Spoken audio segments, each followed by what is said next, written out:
All right, so now we're going to talk about you applying for jobs. And when you go to apply for jobs, you should have put together what's called a job portfolio. And your portfolio should contain all of these different things. First of all, you should have a resume.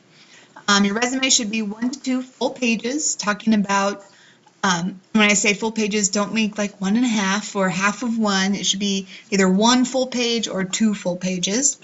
Your resume should talk about your skills, accomplishments, education, experience. We talked about resumes before in lesson 1, but just listing all of your qualifications for this job. The cover letter should again be no more than 1 page in length, but it should also be more than 1 paragraph.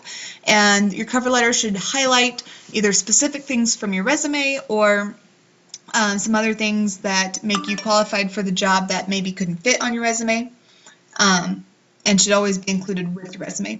And it should also focus on that particular job. You can have a general resume, but your cover letter should be specifically addressed to that job and that employer, and also for that kind of including some of those specific job details for that job.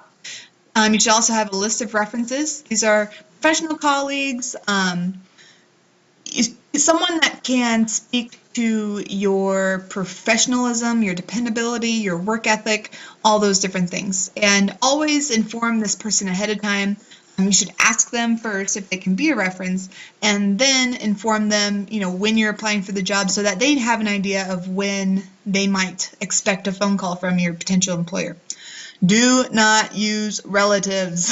I know a lot of people, especially your age, you haven't maybe had a whole lot of jobs yet, but don't list your mom or your dad or your aunt as a reference. It's just really frowned on by employers, and you really never know what they're going to say. They might get a little too personal, or tell stories of your childhood that are inappropriate. So definitely don't use relatives. Use someone that can speak to your work ethic. So maybe a teacher, or if you do have a part-time job, that employer. A coach would be great. A mentor, just someone that's not a relative.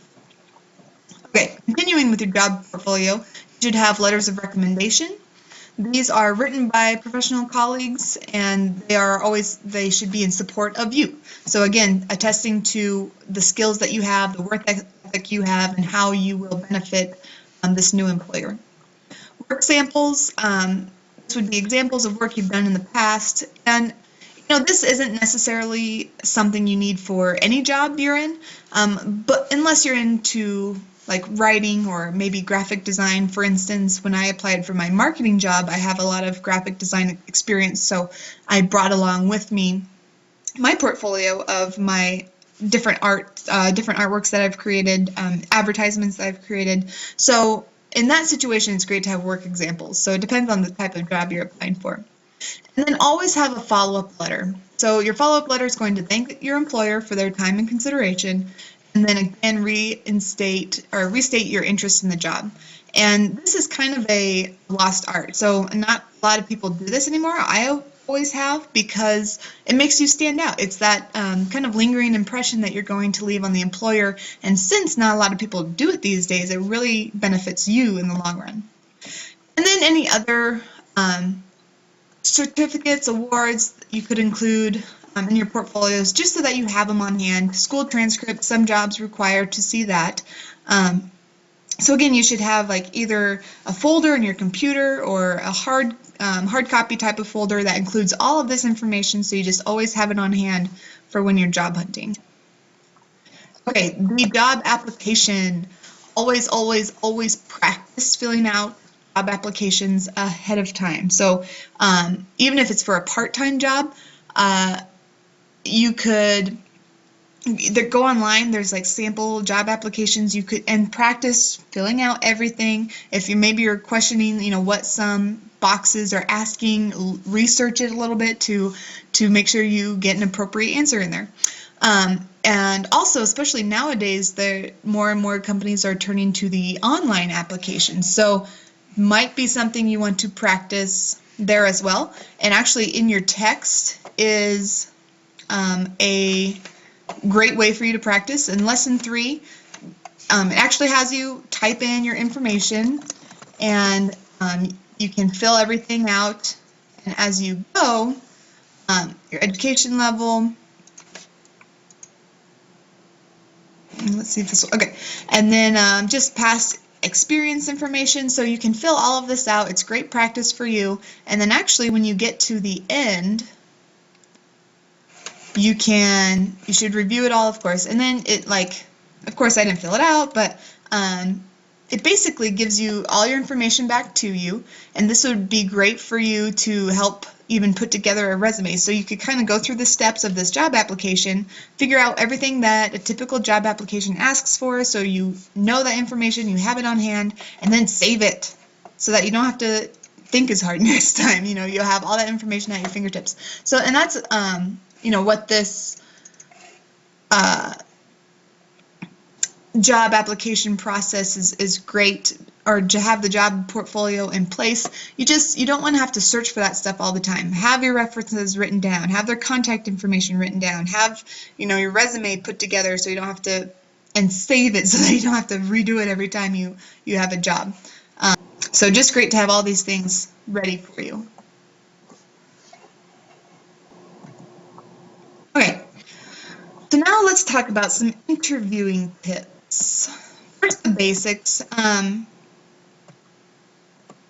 When you're having an interview, you'll usually meet with one or more people, and I kind of just stated that twice. So it could either be a one-on-one interview, or it could be a panel of people that work there that all have some input on the hiring process. It could be one interview, it could be multiple interviews, depending on the type of job and the company that you're applying with. Always, always, always dress appropriately. And you would kind of think, well, at least I think that this is common sense, but you would be surprised. I've conducted some interviews myself, and I'm just like, first impressions are huge when you're applying for jobs and doing the job interview process. So always want to make a good first impression. Dress appropriately. I have this guy over here all, pointed out, trimmed haircut, clean shave, warm smile. He looks confident, he's dressed right, firm handshake, body posture, all of that stuff plays a huge role in how you come off in an interview. Prepare for the interview. Learn about the company. Learn the background of the company. Learn about the job. Study the job description and make sure you know exactly what it is they're looking for.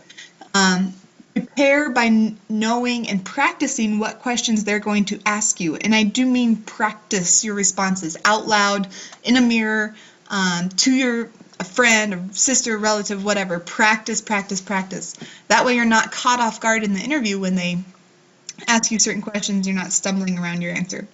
And also, prepare questions to ask yourself. This makes you look uber prepared in an interview when you come back and ask questions to the interviewer, specific things about the company, different policies that they have. I wouldn't ask about salary right away or benefits, because that might make you come off a little arrogant, but definitely have questions prepared to ask about the job. More interview tips: behavior. Get there early. Always get there early. Introduce yourself. Look them in the eye. Shake hands. Be confident. Be positive. Again, you would think this is all pretty common sense, but it's important to kind of refresh all of this information. Know about the illegal questions and the stuff that they cannot ask you, because there are some out there that you don't have to answer. There, any personal questions that isn't relevant to the job. For instance, age, marital status, religion, sexual orientation, health status, race, ethnicity, whether or not women, if you're planning to have kids, that's not vital job information. That none of those things have anything to do with how you will do at your job. So they shouldn't be asking those types of questions. And so that might be something you prepare for, just in case you are asked that question. How are you going to handle it? Are you going to say, you still need to come across professionally, because maybe they weren't aware that it was an illegal question to ask. So just, again, prepare ahead of time and how you would respond to a question like that. After the interview, always send a follow-up letter. We talked about Thank you letters, again, this just reinstates your interest in the position. Again, re-emphasizing certain skills that you guys talked about, and maybe even new stuff that you learned during the interview that you're like, oh, I would really excel in that part of this job. So include that in your follow-up letter. Keep it short, keep it friendly, that should say, not friends, friendly and professional. You don't want to drag it out with another long speech about how you're great for the job. Just be like, hey, I'm still interested. Again, just to remind you, I'm good at this and this and this. I would be great with this job. Give me a chance, and wrap it up. And then also after your interview, make sure you notify your references. Again, remind them. You should always, you're asking them ahead of time, yes, but then remind them after the interview, especially if it went really well and you are expecting that interview or the employer will probably call them. Let them know and just remind them again and keep them on base with how your interview process is going. And then also let them know whether or not you got the job, because your references, your people that write letter of recommendations, they want to know how you did. So always let them know that too. Okay, now go take the quiz. We covered a lot of information. We highlighted section 4 for you. So if hopefully you were filling out the study questions as you were watching this video, and now that everything's fresh in your head, go and take the quiz and do a good job. All right, if you have any questions about this section, please let me know.